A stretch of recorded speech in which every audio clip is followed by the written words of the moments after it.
Alright, so I just went and saw Tron Legacy, and I wanted to see it in 3D, the IMAX 3D. I made special arrangements to see this in IMAX 3D, and I couldn't. I don't know what it was. Movie Phone lied to me. Because I was anticipating such a huge rush on the theater. I got my tickets in advance because I'm smart like that. And of course, the theater was nearly empty, except for 3 other people, because the tickets I got were not for an IMAX show, even though it was an IMAX theater. I feel misled. But before I get to my review of Tron, I do have to address some of the trailers that I've been seeing, because, oh, God. Okay, this wasn't a trailer, but first off, Yogi Bear?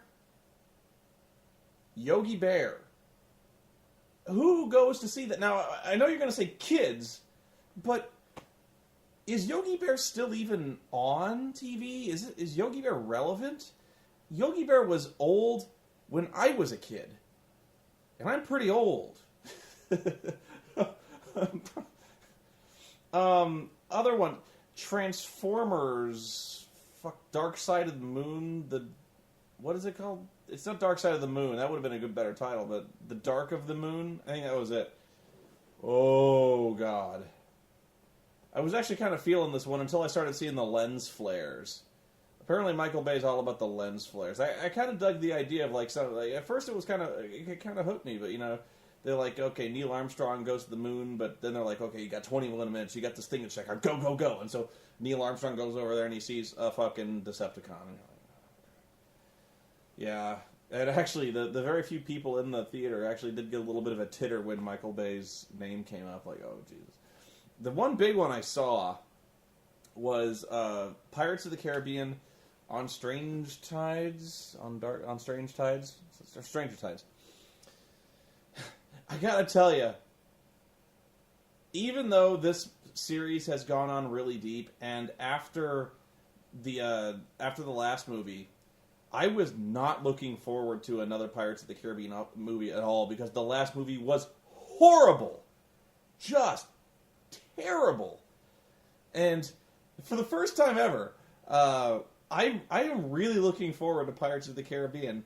For one, well, there's a few reasons, but one main reason is the optimism is just sky high for me, because there's no Orlando Bloom in sight. Like, I kept waiting for him to pop up, and, he is such a wet blanket on the entire series. And I'm not saying that like I hate Orlando Bloom in general, but in the Pirates movies, wet blanket. Complete bucket of water on the groin. It's like, we're having fun with Jack Sparrow, we're having fun with Jeffrey Rush, we're having fun with all these pirates, and all of a sudden you got this, you might as well just Xerox an expression of Orlando Bloom's face and nail it to a 2x4, because, man, he is dramatic death in that movie. So, wow, the lighting here is really bad, I'm just going to look at myself. Where was I? The movie looks really good. And I'm really marking out over Ian McShane being Captain Blackbeard in this flick. I'll say this for one thing, is they really want to make it feel like a really fun movie. Especially with all the pirate iconography, the famous tales. They got mermaids, they got Captain Blackbeard, they got this awesome stuff going on. And they really seem to know how to wield that with a lot of panache. So, optimistically, I'm really looking forward to this one. Now, Tron Legacy. I get the feeling this is going to be one of those reviews where I'm really going to polarize a lot of people, and I'm going to have to fight for this one. So I have to preface this by saying a few things. One, people are going to accuse me of going into this movie with a bad mood, which is not true. I heard a lot of bad things about this movie. Okay, really a lot of bad things. And Tron's one of those things where I actually did not believe the bad hype. I didn't read or watch any reviews before I went in to see this movie, but I heard a lot of buzz, and the buzz was not good. And I didn't believe it, because Tron is one of those things where I really think it's one of those things where people just don't get it. Okay? Tron always had kind of a cult following because even back in the day, that was kind of a challenging movie to watch. It actually, for me, it hurt to watch because the way Tron's graphics, the really primitive effects, but it was by nature very harsh and glaring, and me with the kind of strain my eyes go through and the kind of headaches I get, that was a hard movie physically to watch. But it was also kind of challenging from a lot of different perspectives. I think even back in the day, people kind of chalked it up as being kind of a failed experiment, and I liked it. Just because it was, being a computer geek back in the day, you kind of got a lot of the references, and you kind of it was a lot of escapism. It was fun to imagine. What if there was like a world inside your computer, and there was personifications, anthropomorphications, whatever the word is, of all these programs and software. It was fun, and it granted a lot of iconic imagery to the light cycles and the discs. Everyone imagined like it looked like so much fun. There was the dangerous but fun. You had these, it inspired games, the light cycle games. I actually just rented the Tron Legacy, Tron Evolution, I think it's called, for the Xbox, which is the Prince of Persia style Tron game. I need to play that, but the one I really liked was the Tron Light Cycles for the Wii, a much more simplistic game, but at the same time, just what we wanted to do. That was if you got Tron, you were able to kind of plug yourself in mentally and imagine. It was cool, and especially as a kid, it really captured the imagination. So with Tron Legacy, I thought people would, I imagine these kind of stodgy movie critics walking out of the theater going, "Oh God, that was some horseshit.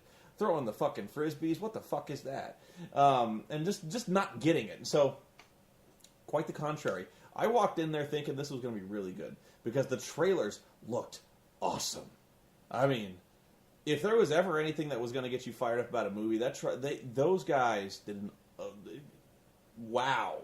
Okay, just wow. And right away, this okay, this movie's not good. This movie is really, really not good. And I have to justify myself before people. There's always like 4 or 5 people who post comments and say, "You never give reasons. You just say you hate it. You never give reasons." And every fucking time I get in front of this camera, what do you think I'm talking about for an hour in front of this fucking thing? I'm giving reasons. I was one guy. "You didn't give reasons why you didn't like Transformers or no Avatar." I'm giving you reasons, okay? I will. Okay, so this takes place in modern day. It's been like 20 years, probably 30 years. No. I think when the flashback starts in this one, it's like 1989. So 21. Whatever. So you've got this guy, Sam Flynn, who's the son of Kevin Flynn, Jeff Bridges from the original Tron. And where to start with this one? Okay. So you've got this software company that Jeff Bridges founded, Encom, I think it is. And what they do now is, like, when the original Flynn, he used this experience from the grid, which is what the computer world's called. He used this experience, and he basically built video games around it, and he allowed it to inspire. There was this whole news thing that was actually kind of a really clever setup to the whole thing that helped introduce the concept. What did he do? He mainly did games, and he apparently everything he learned from the grid he used to inspired him to create all sorts of new software and made Encom. I think he said he made Space Paranoids and Tron, which were the 2 best-selling games in history. So he had all this money, and so he founded he took over the corporation, the Encom Corporation, and launched it to new heights. And then one day he disappears. All right, I'm with you up to that point. And so we introduce Sam, who breaks into his own company for some reason, and that reason is that he's going to put the new version of the Encom operating system on the internet for free. All right, so I have to go back and talk about this because we don't actually know that he owns the corporation. He's the majority stockholder, And basically, at any time, he could just walk in there and take over the company. And he doesn't do this because he's a rebel, see. And so we go to this boardroom meeting. And by the way, spoilers. I'm pretty much going to spoil the whole fucking movie. So if you wanted my capsule review, it's not good. But if you want to hear the whole thing, just watch. So we go to this boardroom, and of course the boardroom is staffed by the forces of evil. We got the son of Dillinger, who's there, and he actually looks rather like the guy who played Scarecrow in Batman Begins. I can't remember his name now. Tip of my tongue. You'll tell me. So they're introducing this new operating system, and right away they're mustache twirling evil, and so they go. Bruce Boxleitner is there, and I marked out like a schoolgirl for Bruce Boxleitner because Babylon 5 fucked the world. Okay, Bruce Boxleitner is there. By far, the most fun I had in this movie was watching this guy work, because this guy does not get enough work. The last movie I fucking saw him in was Transmorphers 2. Fuck that. God. So they go, okay. So Bruce Boxleitner pipes up and he goes, they're talking about the new operating system, and they're going live on the Nikkei stock exchange. They're going to be trading stocks all over the world, and they're really fired up about this. Bruce Boxleitner pipes up and he goes, so what's the difference between this version of the operating system and the last one? And the evil chairman goes, we put a new number on it. And so Sam breaks into the server room to... He breaks in there and he uploads the whole thing online for free. And so the chairman, he flips his shit. He's like, what the fuck? What the fuck? And Bruce Box's like, he showed you, Sam Flynn, it's him. And they're like, what are we going to do? This is going to sink our whole fucking company. Our operating system is being pirated on the interwebs. What the fuck? And I'm just sitting there thinking, like, okay, right away, we know that whoever wrote this piece of shit knows nothing about the internet or knows nothing about computers, because they act like this is the first time ever an operating system has been pirated. That you could illegally download a copy of an operating system for free, and the company is sunk. The stocks are falling, and like immediately, 20 seconds after he fucking uploads this thing online, Bruce Boxleitner is able to download this thing. Like, he's able to, he knows what site to go to. He's like, it's on the web, and he holds up his little tablet PC, and it shows like a download 78% complete. Like, fucking immediately, you turn around on the big fucking monitor back there, and the stocks are dropping, and the whole fucking world's heard about this, and the news reporters are like, immediately pick up on this story, and they're like, looks like there's something wrong at Encom. Ho, ho, ho. Looks like they're in trouble. And I'm just like, the fuck? Okay, so Sam goes back home after fucking base jumping off the building. Yeah, he trespasses. He illegally base jumps off the building. He surfs on a taxi cab. I don't think he assaulted a security guard, but he got a fucking security guard up on the crane. But he commits several crimes. So he goes to jail. He gets out of jail with nothing more than a ticket. Like, that night, he breaks out of jail for committing industrial espionage. Although I don't know if he can because he owns the company, but the fuck. So he goes home. And of course he's got a little cute dog. I don't know.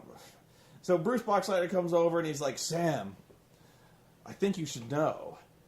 Just recently, I got a page, and I got it from your father, from Flynn's Arcade. I got it from his private office, and that number's been disconnected for 20 years, and I think you should go check it out. Why Bruce Boxleitner feels that Sam should check it out when Bruce received the page? Bruce should have gone in the arcade and checked that out himself, but he's like, I think you should do it. So, Okay, so Sam goes to the cobwebby arcade and finds Flynn's secret office where he was going into the grid this whole time. He doesn't know this. He's just kind of fucking around, and he finds this computer, and he sits in front of the thing, and he starts typing in commands, and by sheer chance, he fucking activates the laser that transports him into the grid. Like, the one command that activates the super fucking digital death laser that takes him into the grid on, like, a Linux prompt, he types the whole thing in exactly. Like not even...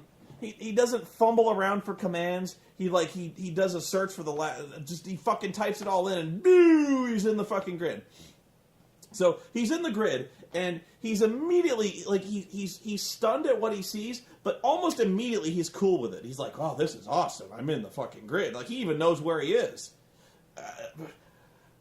So, like, he gets picked up by a recognizer almost immediately, and they put him to work, and they make him go to the arena for the gladiatorial combat. And so they put him in this arena to fight this guy with the discs. You know, they throw the disc and they bounce off the wall, and if it hits you, you die. So, like, not only that, he goes in there, and he immediately picks up on that as well. So, like, the guy throws the disc at him one time, he's like, "Oh, shit!" And he, like, immediately he realizes, like, "Oh, this shit just got real." And so he fucking pulls his disc out, and he starts throwing the fucking frisbees. And like, he's pulling off fucking kung fu moves. He's bouncing off the walls. He's doing cartwheels. He's fucking doing Jackie Chan shit. Immediately with this guy, he kills another guy. He kills like 3 guys. There's not even a period of adjustment for this motherfucker. So they eventually realize that he's a user, that he's a human being, and so they bring him over to the main villain, who's Clue, who is basically like the doppelganger of young Jeff Bridges. The young Jeff Bridges you see in the movie is Clue, the bad guy. So Clue's like he does his evil routine, and he eventually, you know, let me think about what. So the kid finally realizes, he goes, "Wait a minute, you're not my father?" And Clue's like, "You got it in one." And he goes, "You sent me the page." And Clue's like, "Right again." Why? Wait, he doesn't realize that... No. Later on, he realizes that Clue sent him the page. But anyway, it turns out that Clue did, okay? Clue sent him the page, but why? I'll tell you why, okay? It's because that Jeff Bridges is the creator of the whole grid thing, and Clue wants to get his identity disc because it has all the data he needs to get back, okay? And he brought the kid in there because it would activate the portal thingy that he could use to escape the grid and take over the world. Okay? Are you following me so far? Okay, good. So, I get the part where he opens up the grid. He just sent out the page, not knowing who would come through. Now that I think about it, it makes even less sense. Okay, so he sends the page to... He must not know who the page goes to. Like, he sends the thing, and he assumes that someone's going to come through. All right. But he needs Jeff Bridges' disc to go through, but whoever goes through, how are they supposed to find Jeff Bridges? Because he can't possibly have known that... Clue can't possibly have known that Sam would be the one to go in. I don't even think Clue knows that he had a son. So he had to operate under the assumption that Sam would come through and not anybody else, because anybody else, let's assume Bruce Boxleitner fucking is the one who activates the machine. So Bruce Boxleitner goes in the world. You think he's gonna fucking do light cycle battles and the fucking disc fight? Actually, I bet Bruce Boxleitner would be pretty awesome at that. But the dude's like 60, he's like 65. So, no, okay. So we're operating under the assumption that he knew Sam would come through. It's a big fucking assumption, but let's assume that he knew Sam would come through. And he needs Sam to find Jeff Bridges so he can lure Jeff Bridges into a trap, and he can get Jeff Bridges' identity disc so he can go through the portal thing and take over the world. All right?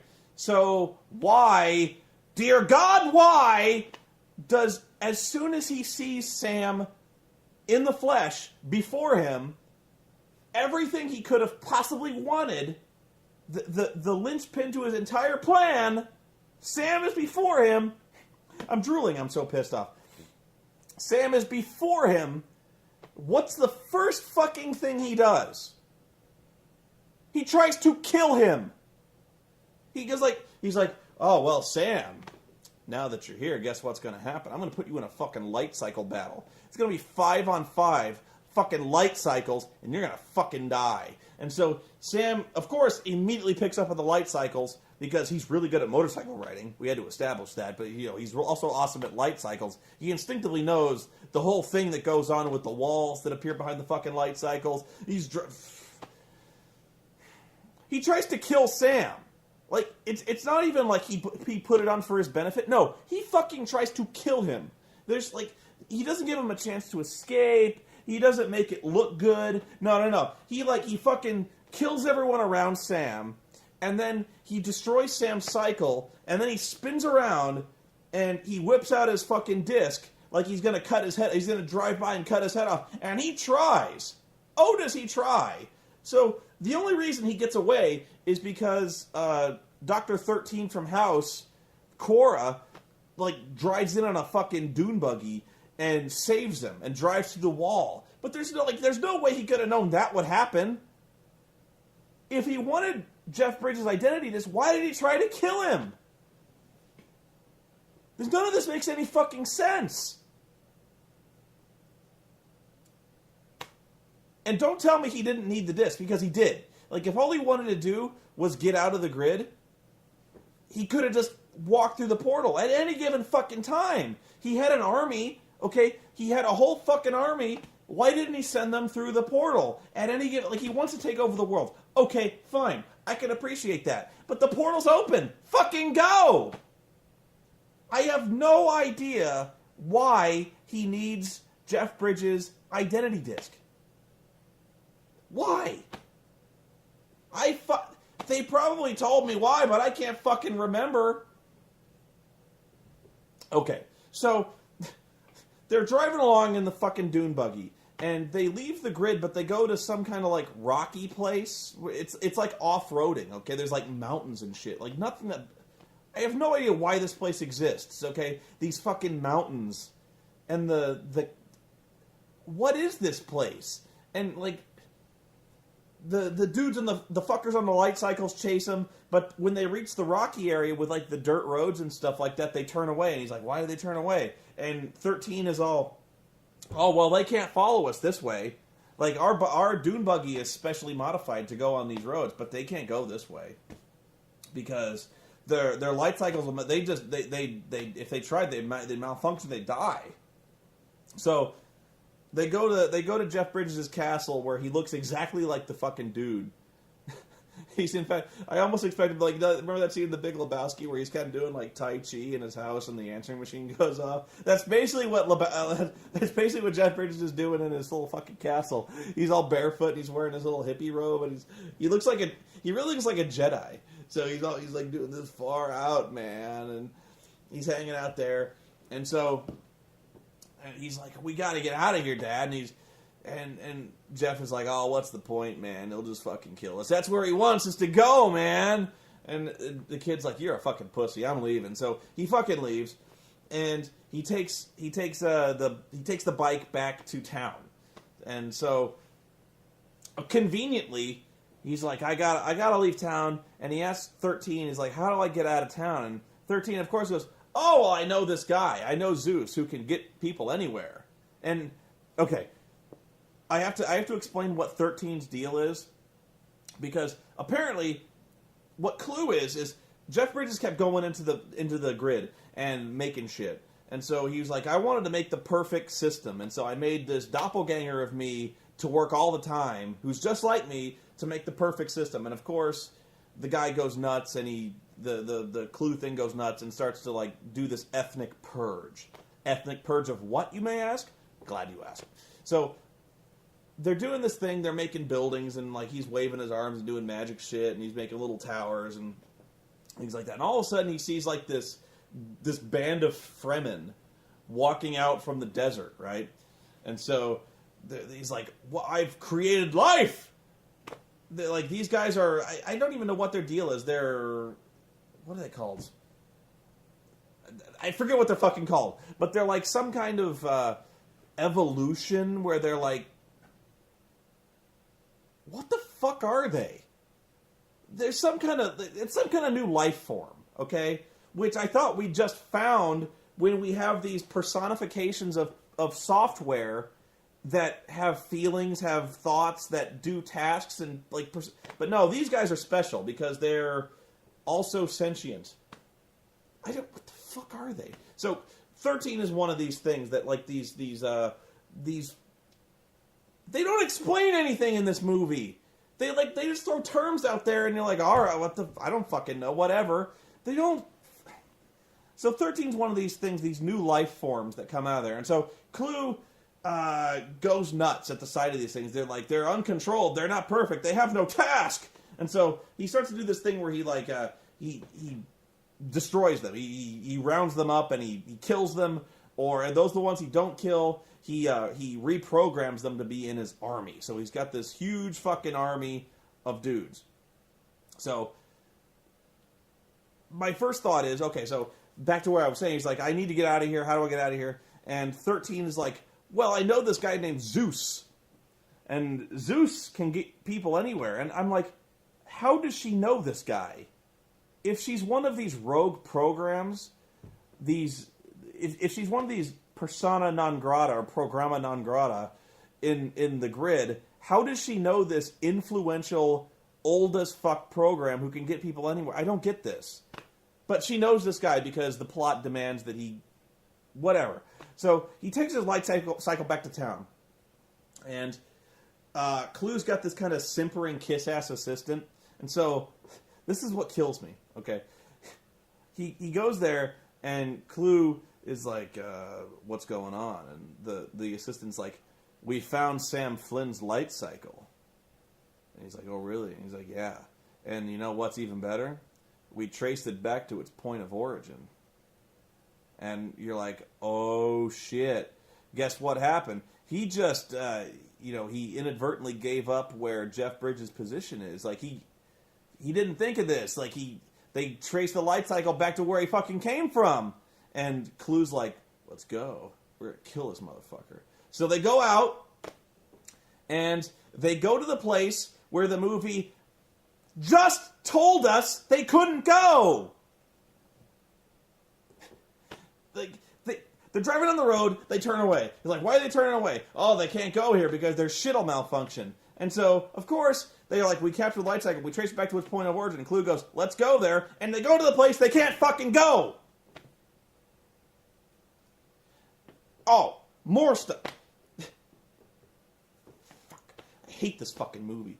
So, before he leaves, they're like, he's like, okay, Sam, I want you to, like, we're just going to chill out here for a while, dude. Is that all right? And so he's like, yeah, all right. We'll have dinner. So, him and 13 and Sam, they have dinner. And, of course, there's, like, a suckling pig on the table. They've got, like, green beans and dishes and stuff. It's like, there's, like, this feast. And actually, the imagery rather reminded me of the scene at the end of 2001: A Space Odyssey, but I'm fucking certain they weren't going there. That would have been awesome. No. But where did the fucking pig come? Like, he goes, Sam, Jeff Bridges goes, he's like, Sam, I'm sure you've got tons of questions. And Sam goes, actually, there's only one question on my mind. And I'm thinking, where did the fucking pig come from? Did you code that? Did you pull the code for the suckling pig out of your ass, Jeff?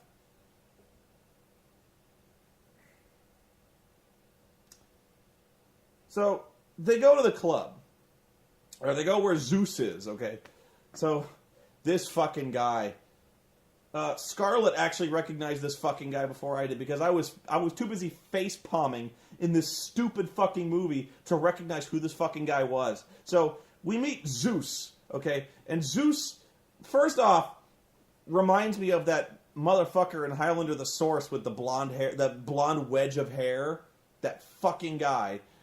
Not a good start, alright? Not fucking good. So, he's this really fey, Billy Idol looking motherfucker who's... This guy... It's good the scenery is digital because that means it was cheap. Because this guy eats all of it. This guy, okay.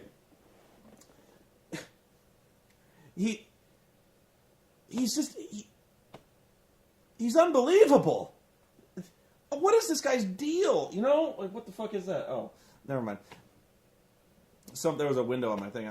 I've inserted a blank CD. I don't know. So this guy, he's like, I need to get out of here. And Zeus is like, oh, well, I can get people anywhere. Yugi boy, yes, I can do that. And so these fucking guys crash in through the window and they start a kung fu fight in the club, the End of Line Club, because reference to Tron. It's about the only reference to Tron. That and the recognizers, which they do nothing with. It's like they took visuals from Tron, but they took nothing else. So Sam starts to fight these dudes, these red dudes, because you can tell the bad guys because they're red. I know that was the way it was. Whatever. So I'm still wondering where the fuck Sam learned how to fight like Jackie Chan with the fucking frisbees. This is never fucking explained. Like, okay, in the first movie Tron, nobody could fucking fight. Like Jeff Bridges couldn't fight in that movie. You know who did fight? Tron. The program Tron, because he was built for that purpose. Okay? So, like, no, but he's doing fucking Matrix stuff. He's jumping the bikes, and the bullet time is starting, and he's throwing the disc, and we're doing bullet time on the disc. He's doing flips and shit. He's corkscrewing around. And of course, the whole time, this fucking guy, who... Scarlett, figure out where this guy comes from. He's one of the Volturi in the Twilight movies. Doing the exact same routine. Okay, he's way more over the top in this one. So, during this whole time, he's like sizing up all the dudes in the room. He's like, yes, men in tight spandex. Oh, I do love that. Oh. And, like, the whole time, there's kung fu fighting. He's, like, air guitaring with his fucking glowing cane. And I can't even begin to describe how shameful this guy is in this role. He's out of nowhere. Like, all the other guys are talking with their fucking goofy little computerized voices, and everyone's kind of got the costumes on. No, this guy's all in white. He's got the hair, and he's doing this thing where he's this fey dude with a glowing cane who runs a club. I wish I want to see this guy again, actually, so I could do an impression of him, because I can't even remember the shit this guy would say. But I remember. Yeah. This is where you actually see Daft Punk in the movie. They're the fucking DJs in the booth, and he's walking up to. He's like, "Come up to my office, Mr. Flynn. I have something to show you." And he points at the booth. He goes, "Daft Punk, why don't you lay down some funky jams? I'm sure the people need some pumping tunes." And Daft Punk is like, right on. And they start like, and they, God damn. What else? God damn, this movie was stupid. The more I think about it, the more I hate this fucking movie. Because you're not supposed to think about this movie. Oh my God, if you stop to think for a second,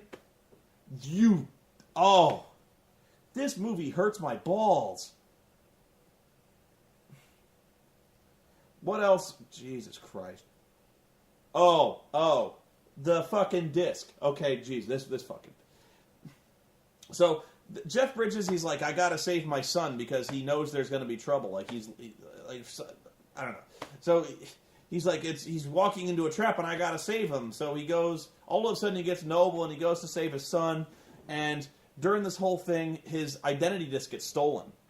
And we're like, oh no! What do we do? And I'm like, I don't know, what do you do? What the fuck does the disc do? It does nothing! But apparently, now that Clue has the disc, he can finally begin his invasion of Earth. Why? I don't know. But he can. So, they're on the run, and they've got no means of transportation, the good guys. And so, they reach the bottom of this elevator shaft, because the club is at the top of this huge fucking tower. So they reach the bottom, and they sit there, and Jeff's like, you're harshing my zen, man. I gotta think about this. And so they're like, what do we do? He's like, I don't know, man. So all of a sudden he sits there and he thinks about it and he goes, there! And he points to this thing. I don't even know what this thing is, but he points to the thing and he goes, that thing will take us to the portal. How do you know that? No, like, you can't just do that. Like, no, how do you know that? Answer me, you sloppy bitch. How do you know that? So they get on this fucking thing and it's like a train, but it's a train that goes on a beam of light, which is like, what's the fuck? I'm trying. There was a video game that did the almost exact same thing. What the fuck was it? What was it? It's like on a beam of light, and it's like this tram thing that goes on a beam of light, and you have to protect it. Oh, what the fuck was it? Fuck, I can't remember. There was a video game that did that. So, but he's like, we get on this train, and it'll take us right to the port. How the fuck do you know that? You can't just make that up! So they get on the thing, and of course the thing actually takes them to Clue's military base, where he's assembling this army. How did that happen? Like, what? They get on the train to go to the portal, because Jeff just knows where it goes. But it goes to the base. There's a base with like hundreds of thousands of fucking dudes, and the train just goes there, and they go there, and there's the fucking Jeff Bridges thing looks so stupid, and it like, so they get the disc, and they put the fucking disc in the fucking thing, and it loads the fucking thing, and they're like, oh, we can go now, and so like, he's like, Sam's all, I gotta do this thing, we gotta go, but I gotta get this thing. So he goes to the bridge of the ship, the flying base thing, and he kills the dudes in there because he's just supremely badass now. The dude, like, we don't even see him do it anymore. These guys are such pushovers, they're such putties, that he just, like, they die off camera. There's like, so he goes in there, he kills like 4 guys, and he goes in the bridge, and he just takes the disc back.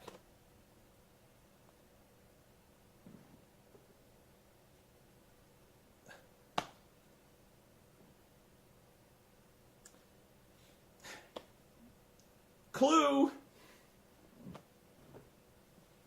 The disc that is the linchpin to his plan. Apparently, I don't know how, but it is. He gets the disc.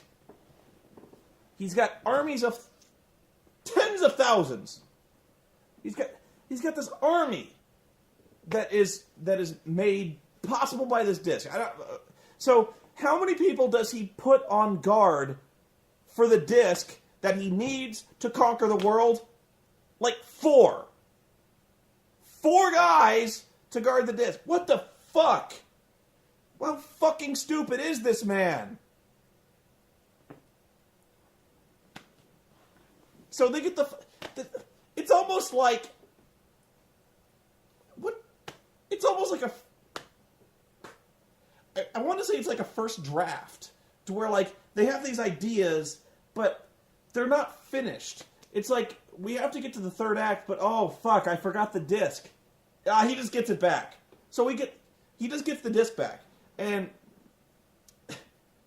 they do like an airplane chase, which you might as well just put a little subtitle like, this is in the video game, check this out. So they do this thing where they chase the disc, they chase the thing, and they finally get to the portal, and by this point, the young Jeff Bridges software is hilarious. It looks like fucking claymation. It looks like, honestly, it looks like a video game. You know, it looks like hell, I've seen video games look better than this. I honestly don't know where the money went for this effect, because it didn't go into Jeff Bridges. It looks horrible. It looks rubbery. It looks like, I've heard the term uncanny valley used. That's about it. Yeah, I think it's pretty fair to say it's pretty much uncanny valley territory. And the thing is, what kills me about this one is, there's no way they could have seen this movie and not seen this. Like, there's no way the editor and the director, they saw this movie and go, that's photoreal. There's no way people are going to be able to tell that that's computer graphics. And I'm not saying that because, obviously, it's not a suspension of disbelief thing, okay? They really wanted you to see young Jeff Bridges in this movie. And I can applaud that. That was a really noble, that was aiming high, okay? But it doesn't work. It's not good enough. And I don't know how they got away with it. Whoever was editing this, they should have looked at the dailies, or not the dailies, but they should have looked at the effects and gone, "Wow, we don't have it." Like, that was my first thought when I saw you see young Jeff Bridges early in this movie. You actually see him in the real world. Like, in 1989, they try to pass off the same effect as young Jeff Bridges. And, as soon as I saw that, I was like, wow, they don't have it. It's not good. It looks... And it gets... What's amazing is it gets worse. Like, as the movie goes on, the effect gets way worse. But... So the scene where they do the final showdown at the portal to get out of the grid, it is... He's like... It looks like, what's that movie, I'm trying to think. There's this scene where this, I don't know.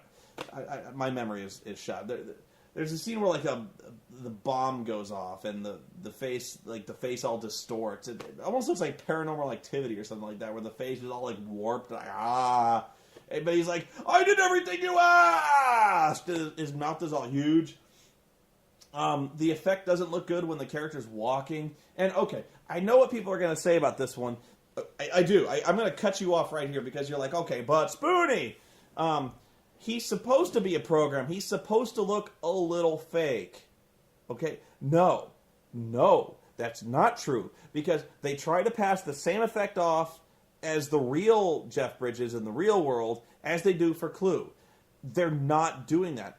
And if they were going for that, they really... here's what they should have done, really. If you want the effect to work, they should have done it worse. Really, intentionally do it badly so that he's clearly an artificial life form. What I mean is, let's say we did the same effect, but we gave fake Jeff Bridges glowing eyes. Like, we made his eyes glow even slightly red. Something unearthly about this guy. Pull a little bit of a Mass Effect thing on him, where, where, he's got, because he's corrupt, we have some kind of, creeping grid lines up his face that glow red. That really would have saved this effect. To make him clearly artificial. Just give him some affectation, something that you go, oh, wow, this... In fact, the glowing eyes or the kind of grid effect on his face, or like a scar, or some kind of inner light to this guy, would have actually done wonders to build the menace you feel for this guy. It's not good enough. It gets worse as the movie goes on. It's really something. So, I don't even know how long I've been rambling, but not only does the movie not make sense, you could argue that this is just a spectacle for spectacle's sake, and I guess I can't argue with you. If you're the kind of guy who thinks that, you're the same kind of guy who really wants to go see the new Transformers movie, as stupid as it looks, because it's just got fucking big robots. So if all you were in for in this movie was to see, the disc throwing and the light cycles and the flying things, and honestly, I didn't even think those were executed that well. I don't. The whole point of the light cycle thing at least in the original movie, was you had these walls that were being generated behind the bikes. Okay. And as the match would go on with these light cycles, the walls wouldn't disappear. And so you had this increasingly complex maze that would grow increasingly claustrophobic. And the stakes would raise up as the match would go on. The odds of somebody was going to make a mistake or crash were, hugely intensified. But in this movie, there's no sense of that. We never pull back from the grid long enough to see this encroaching series of walls. This grid is huge, so they're never really at any risk that these walls are going to encroach in. It's really very short-term type maneuvers that these guys are pulling off to trap each other. And so I really felt, even in terms of classic Tron imagery, it kind of betrayed that sensibility as well. I can appreciate the fact they wanted to amplify it, to kind of ratchet it up, and add levels, add jumps, add various sorts of things. But at the same time, it really did remove that sense of claustrophobic, which was kind of the whole point of the light cycles. If you ever played the light cycle games, that was what it was like. And so it was, I don't know. And what I really think they failed to do was modernize the concept. They, for all the talk they had of, and I didn't even fully understand most of it, but, Jeff Bridges goes, yeah, we set out to make the perfect world. We were creating new things. We were developing the perfect system. Hell, we created a new life form. I still don't understand the whole new life form thing, or how this revolutionized our notion of God, philosophy, technology, and all this stuff. Maybe the fact that they've created a form of sentient life outside of the system, I don't know. But my point is, we really had this opportunity to modernize the concept. This notion that inside your computer there's another world where there's personifications of the software who literally carry out these tasks that you've assigned them, that users assign the software. They go and do these things, okay? So they don't even follow up on that in a lot of ways. In fact, any references to software is really eliminated here, where it's really just you go inside this other world where there's other people. These pieces of software don't even really seem to have any tasks. By that I mean, in the original movie, let's say you had an email client. In the grid, this email software had this personification whose designation was this email guy. And so when the user sent an email in the real world, a message would manifest, and this email software would literally pick up the message and go deliver it to the other piece of software that would carry on the delivery of this task, if you follow me. So these pieces of software had rigidly ordered guidelines. They would follow their code, they followed their programming, and they did all these things. Okay, so back in the day we had these very simplistic programs. We had security programs that would we had email programs, things like that.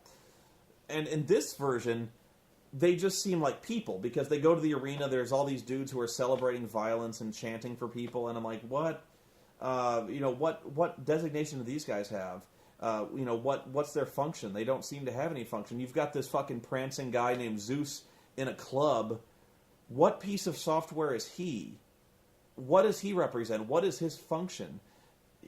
I really doubt that Flynn coded a piece of program to act fey and British and air guitar with a fucking cane. And they Jeff Bridges and Sam have this conversation. They're like, so what's the world like outside? And Sam's all, whoa, man, technology's leapt forward, leaps and bounds. And he goes, really, what's going on? And he's like, well, we've got this internet thing, and we've got telecommunications on a level we've never dreamed of. We've got Facebook, we've got fucking MySpace, we've got video games that you can play online, we've got wireless communication. And he's like, far out, man. But the thing is, with all this new technology, all this new software, all the new ways that we've grown to think about software, all the new functions that we use it for, would have been a perfect opportunity to update the Tron concept and give new personifications to these new types of software, to these new types of media, to these new types of global communication and wireless communication, multi-core processing. You know, can you imagine if we met a piece of software that had multi-core processing that was able to multitask several things at once? You could have this personification of this dude who looks like fucking Kali with like 8 arms and who's throwing discs out of it. That would have been cool. You know, because like, and you could have even like done this really. You could even point it out, and like they go, "What's that?" He's like, "That's a multi-core fucking program, multi-threaded." You know, and you got this dude throwing like 8 discs. That would have been awesome. You know, already I'm thinking of a better movie than the one I just saw. All right, so you know, had they just sat down and tried to modernize the concept, this would have been a far more fascinating movie. Hell, we've got this world that we go to, but we don't even see any of it. You know, we all we ever see is the insides of places. We see the inside of this Jeff Bridges retreat. We see the inside of this guy's ship. We see the inside of Clue's presidential booth at the arena. We never really get any sense of this world where they live in, this world where they exist in, which was by far the most interesting imagery. The best shot in the whole movie, I thought, was when Sam gets off his bike, he goes back to the grid, and he's just walking through the city. He meets like this homeless software dude, and he takes his coat, and he's just walking through, and it's raining, and there's these people walking around. Like, he meets this woman with an umbrella, and you see these buildings, and people are going places, and you go see this club. And, like, I want to know more about that. I wanted to see more of that, but we never really got to see anything. We never meet any people. And the people we do meet are just bizarre. And I just felt there was so much wasted opportunity to go explore this world, and we don't explore this world. All we ever see is just conversations between these people. Like, they could have done so much with this expansive world, expanded it so much, and shown us new things, and they just don't. All they were content to do was make a really loud, stupid, matrixy, bullet-timey, basically a martial arts flick. And a not very good one at that. The characters are undeveloped. We never got to see as much of Bruce Boxleitner as we would have liked. We never get to see as much of... We never really learn anything about Sam. We never really learn anything about Clue. Yeah, like, what's Clue's deal? Like, I get that he wants to create a perfect world, but we never really see his dissatisfaction with the impurity that goes on in his system. Like, we're told that he perceives these new life forms to be a threat, but why? You know, he just goes from 0 to evil immediately. And really the most unforgivable sin in this movie is the most interesting character, Cora, who's our only real window into this world. You know, the only real person that we have to talk to who's native to this world, who's trustworthy, who knows what she's talking about, and who, by the way, is the only person who is one of these new life forms. You know, I really wish I could remember what they're called. But, you know, one of these new creatures that has emerged, who's kind of self-aware, who's curious about the real world outside, who's able to read and wonder about things, and who is sentient and very cool and very sexy and stuff like that. We never see enough of her. We never talk to her enough, except for just like, tell me what your homeworld's like, Usul. And I really think there was a lot of wasted opportunity just to find out what makes her so special. We're told that she's special, but we never really find out why or anything, you know. So that's what it boils down to. I do wish I'd seen it in 3D, but would it have made me enjoy the stupid plot anymore? No. It would have made the scenes more exciting, but the only way you're going to enjoy this movie is if you just don't think at all. If you're content just to watch the flashing lights and listen to the awesome soundtrack, okay, But if you try to engage this movie on any kind of intellectual level, you've already lost. You know, it's beyond over for you. This movie knows nothing. It knows nothing about computers. It knows nothing about cyberculture, and I really wish it did, because I think that's the real story of this one, is so much wasted potential. This movie could have kicked ass, and it could have been a really smart, groundbreaking movie that really challenged the way we think about technology, about software, about sentience, about exploration. It really could have, that sense of wonder we get at exploring a new world, we could have really had that. And we really don't. At all. This movie is a catastrophic failure. In terms of storytelling, in terms of technology. I really think that Jeff Bridges, the young Jeff Bridges software thing, is really going to go down in history as one of the all-time classic cinematic blunders. In terms of just ruining what could have been a really cool effect. I want to say a jump the shark moment, but that's not entirely proper. It's just a moment where early on you see this effect, and immediately you just know that it's not working. They tried, and it wasn't good enough. And part of me wants to think is sometimes when they could have fixed it, they could have saved this, but they were so intent on pushing this illusion that I think they fooled themselves into thinking they couldn't see the seams. They couldn't see the rubbery face and the uncanny valley. I think they really fooled themselves into thinking that. So I'm going to bet to work. I hope you found this review stimulating, if nothing else. And I'm sure I'm going to stimulate about 3,000 of you to go tell me how much of an idiot I am and how blind I am to not recognize the genius of this movie. So I encourage you to. I think I've said my piece, though. I've said more than my piece, probably. And, yeah. So, is it worth checking out just for sheer spectacle? No. Sorry. No. In all reality, if I'm being brutally honest, the first Tron movie wasn't very good either. I got a soft spot for it, and maybe you do too, and maybe you got a soft spot for this new movie, but that's the only way you're really going to enjoy it, is if you got a soft spot for this kind of thing. But if you enjoy it, I think you still need to admit to yourself it pretty much sucks. Okay. So, until next time, I'll see you at the movies. Knowing me, I'll probably get dragged into... what's the next big, colossally stupid movie? Transformers. I'm really looking forward to True Grit. Again, another Jeff Bridges movie. Hopefully that'll cleanse the palate. Oh God, I need a good palate cleansing, because this one hurt. This one hurt quite a bit, and it's really sad when the best stars of your movie are Daft Punk, and when the soundtrack is by far the biggest star of your flick.